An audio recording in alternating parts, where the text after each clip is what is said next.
Hello class, my name is Gonzalo Castro, and today I'll be telling you guys about the PF Chang sales tracker and labor hours. I was provided with the sales tracker data for the Q4 period of 2021 for PF Chang's restaurant by my manager. I worked there as a server at Town Square. Last semester I was able to use the data in our DA 621 class to show the restaurant location sales for that specific period. The data was able to prove that more customers dine in during dinner time. Las Vegas heat could be the main factor because it is a hot city during the day. My research showed that weather was not the only factor that made people decide to eat out at night. The sales tracker Q4 2021 file will be available in the project submission, data and additional files, and it will be the data set overview. It provides the most recent number for the month of December. The Henderson location is included as well. Each work week starts on Wednesday and ends on Tuesday. A couple things that are covered in the data are prior year comparable net sales, projected net lunch sales, and projected net dinner sales. This information is important because when you work as a server in the restaurant, your sales will help you compute the average tips that you should be walking out with for that specific shift. Projected total net sales is shown as well. The sales tracker data provides scheduled hours. This is important information because managers can focus on what exactly they should be scheduling their employees to work.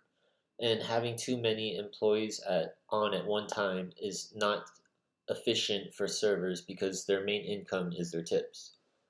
Managers don't want to schedule too many servers and end up cutting their shifts because it is not busy. The data shows FOH front of the house, culinary heart of the house, and training hours.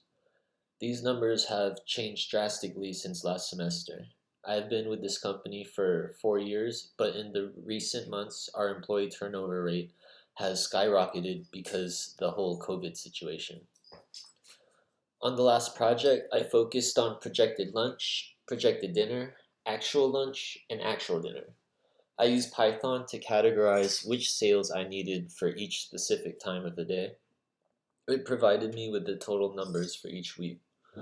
This helped me focus on just the rows that I needed to concentrate on and give attention to that specific data. These sales numbers that the data provides is important because it is used when scheduling your employees, making budget cuts, and making sure the overall business runs smoothly. This time around, I wanted to take a different approach and use machine learning techniques to do further research with the data. The data communicates a pattern that is shown with the scheduled hours and days and times. Further analysis can help increase sales and cut labor costs by scheduling no more than needed. With the machine learning techniques in class, I will show how the data can help us create a schedule that will benefit employees in the company. Labor hours and scheduling is important in any company because time costs money and we all want to make the most out of the day. People want to be working when they can be the most productive and be the most useful for the company.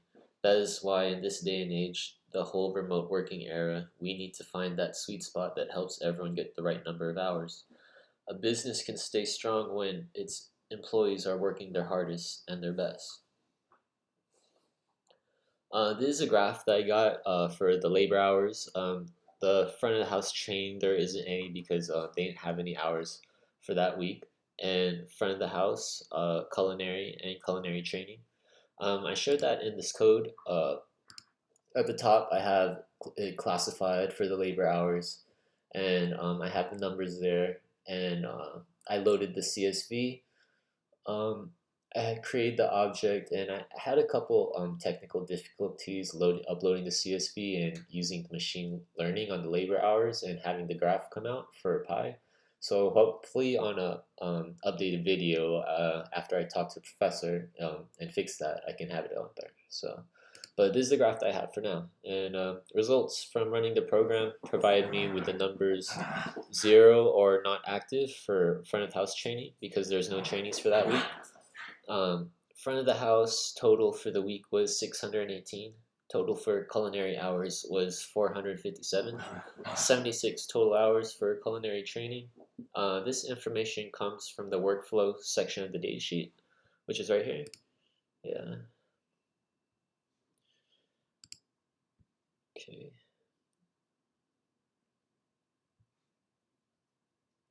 And the code was able to classify each data and focus on this specific section of the datasheet. The data shows us that on weekends, specifically Saturdays, Sundays, is where we place the most hours for employees during this time. This was during the holiday season last year, right before Christmas. So right now it is spring season, right around spring break, and I removed Sundays from my schedule recently because I do not make money those days because it is slow. If you can scan through the different spreadsheets through the year, the data can show us how the labor hours fluctuate throughout the seasons. Further analysis can help provide the perfect workflow schedule that will be right according to the season. This way, the company can focus on spending time on days where we know it will be higher volume. I noticed that training hours could be worked on as well because it seemed like the numbers are kind of not evenly dispersed. And in conclusion, the previous sales tracker data provided us with the information that more guests dine in at PF Chang's during nighttime. This is shown through projected lunch and dinner sales. We continued our research with working with the labor hours numbers to find out that Saturday and Sunday is the high volume during the Christmas holiday, but not so much during spring break. Further research will help us provide the company with a clean workflow schedule that employees can be happy with. Thank you.